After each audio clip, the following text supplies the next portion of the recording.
नमस्कार मित्रों, खमागणी। आज हम बात करते हैं कि जो ये नया चैनल है इसमें हम किस तरह से ऑपरेट करेंगे।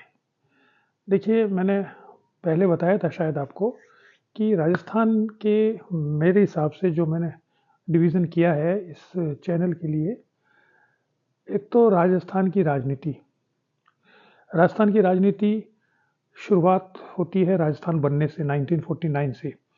लेकिन उससे पहले का जो थोड़ा-सा पीरियड है वो भी हम देख सकते हैं, जो कि प्रजामंडल का था, या जो डिफरेंट स्टेट्स थे यहाँ पर, उनका उनकी क्या स्थिति थी और उनमें वहाँ पर कैसे आंदोलन चल रहे थे, जो कि राष्ट्रीय आंदोलन से किसी न किसी प्रकार से प्रभावित थे। तो थोड़ा-सा वो पोर्शन देख सकते हैं। फिर 1949 से लेकर के अभी 2025 तक जो राजनीति है वो क्या है?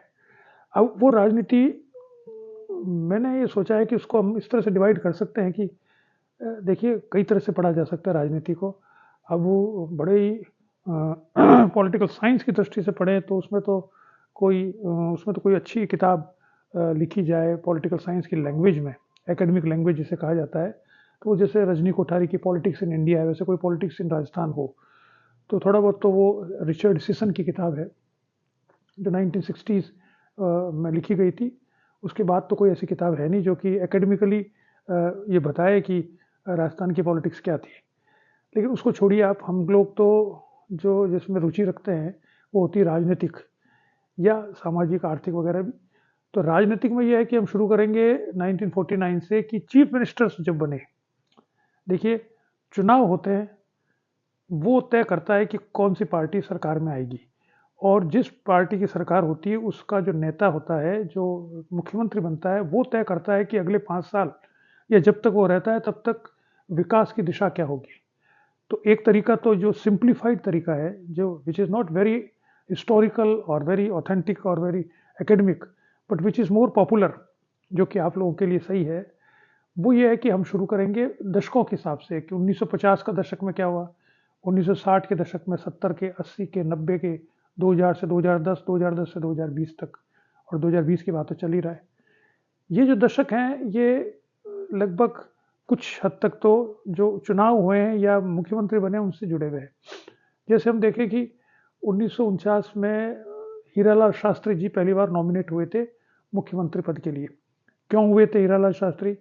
क्योंकि उससे पहले 1947 में जब भारत आज़ाद हुआ, उसके बाद से भारत में अलग अलग जो राज्य थे उनमें प्रधानमंत्री बनाने शुरू कर दिए थे कि भाई अब हमारे जो उनका विलय चल रहा था राज्यों का, उसके अंतर्गत ये प्रधानमंत्री हमारे प्रतिनिधि के रूप में आएंगे जिन्हें नॉमिनेट किया गया था। तो जयपुर के थे हीरालाल शास्त्री, क्योंकि वो जयपुर के पास ही रहने वाले थे और पहले सबसे बड़े नेता थे जयपुर में।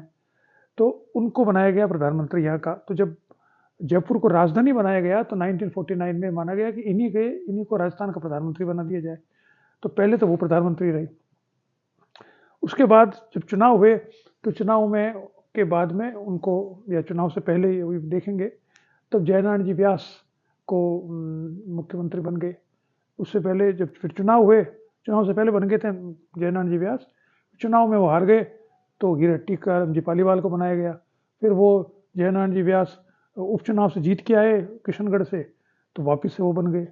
फिर अंदर बहुत से प्रॉब्लम्स हुई तो 1954 में वो हटा दिए गए, या वो हट गए, रिजाइन कर दिया, मोहनलाल सुखाड़िया बने। फिर मोहनलाल सुखाड़िया 1971 तक रहे। फिर 1971 में उनको हटा दिया गया और उनकी जगह बरकतुल्ला खान जी बने। 73 तक वो रहे, उनके असमय निधन हो गया तो 73 में हरदेव जी जोशी को बनाया गया। वो 77 तक चले। इमरजेंसी आ गई थी 75 से 77। इमरजेंसी के बाद में चुनाव हुए तो जनता पार्टी आ गई, तो भैरव सिंह जी पहली बार मुख्यमंत्री बन गए 77 से 80 तक। 80 में इंदिरा जी वापस आई तो उन्होंने यहाँ की जो विधानसभा थी उसे भंग कर दी। वापस से चुनाव हुए तो 80 में जीत के जब आए तो बना दिया गया जगन्नाथ पहाड़िया जी को। जगन्नाथ जी पहाड़िया साल भर, सवा साल रहे, तो उनमें भी झगड़े, वहाँ पर भी झगड़े हुए कांग्रेस पर, तो उनको हटा दिया गया, तो बने शिवचरण जी माथुर। शिवचरण जी माथुर रहे थोड़े दिन, तो फिर उनके हटा दिया गया, तो बने हरदेव जी जोशी। तो इस तरह से 1989 आ गया।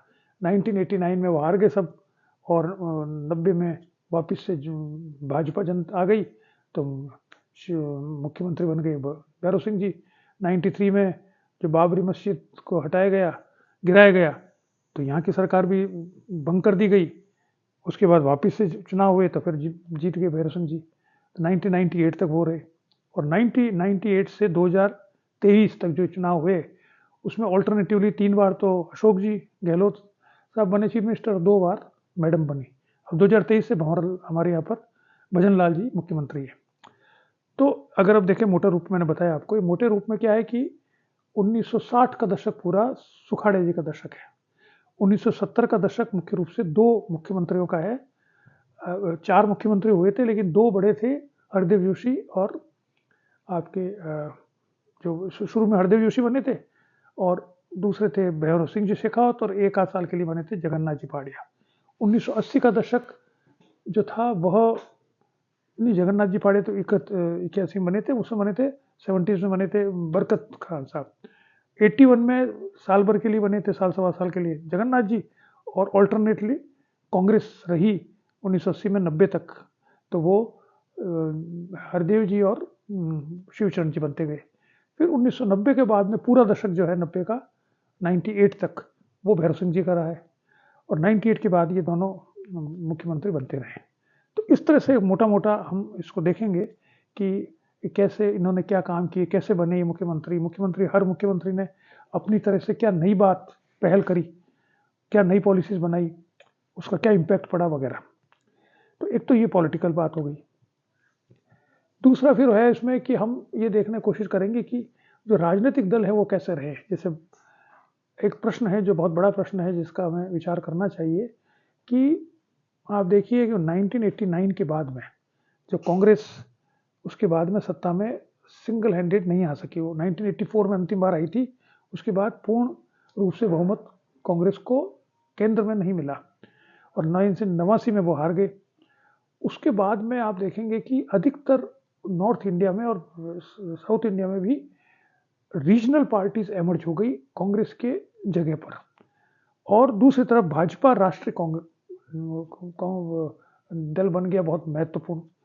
तो 90 के 98 में 99 में हम जानते हैं अटल बिहारी जी बीजेपी की सरकार बन गई थी, एनडीए की, और 2014 के बाद में 3 बार से अभी तक एनडीए की सरकार है। 2 बार तो बीजेपी को पूर्ण बहुमत मिला, 1 बार इस बार नहीं मिला, तो एनडीए की सरकार है।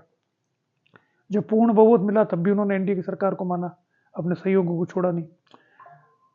तो 1989 के बाद में जब कांग्रेस अपने दम पर केंद्र में नहीं आ सकी और बहुत से राज्यों में आज में रीजनल पार्टीज बन गई, तो प्रश्न ये उठता है कि एक तो मध्य प्रदेश और एक राजस्थान और एक गुजरात, इनमें कोई रीजनल पार्टीज क्यों नहीं बन पाई, क्यों नहीं बनी अब तक? ऐसा क्या इन देशों में, आप प्रदेशों में आप देखिए, हरियाणा में बन गई, हरियाणा विकास पार्टी वगैरह। आप देखेंगे कि ये जो पंजाब है इसमें अकाली दल आ गया था। दिल्ली में आप देख रहे हैं कि आप पार्टी आ गई। यूपी में है ये मुलायम सिंह जी वाली पार्टी, जो आजकल अखिलेश जी की पार्टी, समाजवादी पार्टी। बिहार में चुनाव होने वाले हैं, वहाँ जानते हैं लालू जी की पार्टी है और नीतीश कुमार जी की पार्टी है। आप चले जाइए महाराष्ट्र में, तो वहाँ पर शिवसेना थी, 90s में आ गई थी शिवसेना। अब शिवसेना है और बीजेपी है, शिवसेना भी है, और 90s में शरद पवार ने भी अपनी एनसीपी बना ली थी, वो भी महत्वपूर्ण है। तमिलनाडु में जाइए तो एडीएमके और एआईडीएमके, डीएमके और एआईडीएमके, इनमें बीच में युद्ध होता है। आप चले जाइए इसमें आंध्र प्रदेश में, तो आप देखेंगे कि वहाँ पर तेलुगु देशम है, और दूसरी पार्टी जो जब नया राज्य बना तेलंगाना का, तो तेलंगाना की पार्टी आ गई। आप कर्नाटक में चले जाइए तो वहाँ पर जनता दल है, वो महत्वपूर्ण बन गया, एक नई पार्टी के रूप में इमर्ज हो गया। केरल में कम्युनिस्ट पार्टी है ये ऑल्टरनेट के रूप में। उड़ीसा में चले जाइए, बीजू पटनायक की पार्टी इतने वर्षों तक रही, पटनायक की पार्टी इस बार हारी पहली बार बहुत सालों बाद। बंगाल में आप चाहिए, पहले सीपीएम थी, अब वहाँ पे ममता की पार्टी है। तो मेरा कहना यह है, जो पॉलिटिकल साइंस के रूप में आपको विचार करना चाहिए, और हम भी विचार करेंगे इस बात पर, कि ये सारे जो प्रदेश में बता रहा हूँ, इन सब में तीसरा दल इमर्ज हो चुका है, और राजस्थान में क्यों नहीं हुआ? यहाँ पे क्या कारण है? यहाँ बने तीसरे दल, कोशिशें की गई। राम राज्य परिषद पहले चुनाव में बहुत से सीटें लेके आई थी, उससे लेकर अब तक आरएलपी बन गई है, जैसे हनुमान बेनीवाल जी की, तो बहुत से पार्टीज बनी है, बीच में भी बहुत से पार्टीज बनती गई, टूटती गई, लेकिन अभी तक कोई थर्ड ऑल्टरनेट नहीं बन पाया। अभी भी कांग्रेस यहाँ मजबूत है, भाजपा तो मजबूत है ही, भाजपा तो 3 पूरे देश में है, लेकिन भाजपा फिर भी यहाँ हार जाती है। आप देखिए यूपी में लगातार 2 बार जीते, यहाँ पर नहीं जीत पाए, तो यहाँ पर ये ऑल्टरनेट क्यों आ जाता है? इसके उत्तर तो किसी को नहीं होता है, किसी के पास नहीं है, लेकिन उत्तर की खोज तो हम कर सकते हैं, बहस तो कर सकते हैं उस पर। तो वो राजस्थान में हम बहस करेंगे राजनीतिक दलों के रूप में कि क्या कारण है कि तीसरा दल यहाँ पर नहीं आया है। बहुत से कारण हैं, हम देखेंगे उसको एक दिन पूरा वीडियो इसी बनाएंगे, हम लोग विचार करेंगे क्या कारण हो सकते हैं। तो ये राजनीति का बात है। सामाजिक आर्थिक रूप से एजुकेशन का कैसा विस्तार हुआ भारत राजस्थान में, यहाँ पर एग्रीकल्चर कृषि का क्या क्या प्रॉब्लम्स थी, उसके क्या परिवर्तन आया है, कौन सी फसलें महत्वपूर्ण है, नदी और पानी की व्यवस्था, जो इरिगेशन की व्यवस्था है, पानी की व्यवस्था है, वो कैसी बन पाई है, अर्बनाइजेशन किस तरह से हुआ है, यहाँ पर पूरा गाँव से शहर की तरफ कैसे बढ़े हैं लोग, कौन से शहर छोटे वाले ज़्यादा महत्वपूर्ण बनते जा रहे हैं पूरे राजस्थान में, कौन सी जगह, फिर ये तो है ही, फिर कल्चर में अगर हम आए तो हम देखें कौन कौन से हमारे यहाँ पीर हैं, हमारे यहाँ रामदेवरा जी जैसे, बाबा रामदेव वगैरह, बहुत से ऐसे हमारे साधु संत हैं जो कि भगवान का दर्जा प्राप्त किए हुए हैं। देवनारायण जी है, राजा राम जी है, गोगा महाराज है, कई लोग हैं ऐसे। तो उन सब के बारे में हमको जानेंगे क्या चक्कर है, वो क्यों लोग मानते हैं उनको, कौन लोग मानते हैं, उनकी मान्यता कैसे बनी है वगैरह। फिर अलग अलग फेस्टिवल्स कैसे मनाए जाते हैं, कहाँ पर अभी जो पुष्कर मेला चल रहा है वो कैसा है, ऊँटों का मेला होता है। तो कोटा में दशहरा का मेला बड़ा लोकप्रिय रहा है हमेशा, बहुत लोकप्रिय मेला होता है। तो ये ट्रेडिशंस क्या क्या हैं डिफरेंट सिटीज़ की, उनमें क्या महत्वपूर्ण बातें हैं। फिर हमारे इरिगेशन सिस्टम किस प्रकार से बना है, क्या बना है, इंदिरा गांधी नहर कब आई, क्यों आई, कैसे आई, चंबल की अभी जो पूर्वी राजस्थान में बात चल रही है इंटीग्रेटेड रिवर की, वो क्या है, आप पहाड़ यहाँ पर कैसे हैं, वन कैसे हैं, खनिज क्या है, माइंस क्या हो रहा है, शिक्षा के क्षेत्र में क्या हो रहा है, बहुत सी बातें हैं। अलग अलग जातियों के क्या विशेषताएं हैं, क्या क्या उन्होंने काम किए हैं, क्या कर रहे हैं, उनमें कितना एजुकेशन और बढ़ रहा है, कितना उनका पार्टिसिपेशन राजनीति में बढ़ रहा है, कितनी पावर उनको मिल रही है, हमारी सामाजिक सौहार्द की क्या स्थिति है। तो देखिए राजस्थान के बारे में तो ये इतनी सारी बातें हैं जो हम करते रहेंगे। इसके अलावा हम यहाँ के जो महत्वपूर्ण लोग हैं या जो महत्वपूर्ण बन रहे हैं, या जिन्हें हम मानते हैं कि महत्वपूर्ण है, जिन्होंने कुछ लिखा है, करा है, या जिनको एक्सपीरियंस है, उनसे बातचीत भी करने का प्रयास करेंगे बैठ के पॉडकास्ट के माध्यम से, ठीक है। और इसके अलावा मैं बीच बीच में हम कोशिश करेंगे बड़ा सीरियस नहीं हो तो हम कोई ब्लॉगिंग वगैरह भी कर सकते हैं, कोई चाय की दुकान पे जाके देखे अरे भाई ये क्या है, कैसे बन रही है। जैसे मैं उदयपुर गया था तो वहाँ एक पुदीने की चाय बड़ी फेमस है, उदयपुर शहर के अंदर एक दुकान है छोटी सी, वहाँ बड़े बड़े लोग आते हैं चाय पीने के लिए, पुदीने की चाय, तो वो क्या है, तो हम उसको भी देख सकते हैं। ऐसा भी करेंगे बीच बीच में। तो चलिए हमसे जुड़े रहिए और हमको सजेशन देते रहिए कि हम इस नए चैनल में क्या क्या करें। ठीक है, नमस्कार।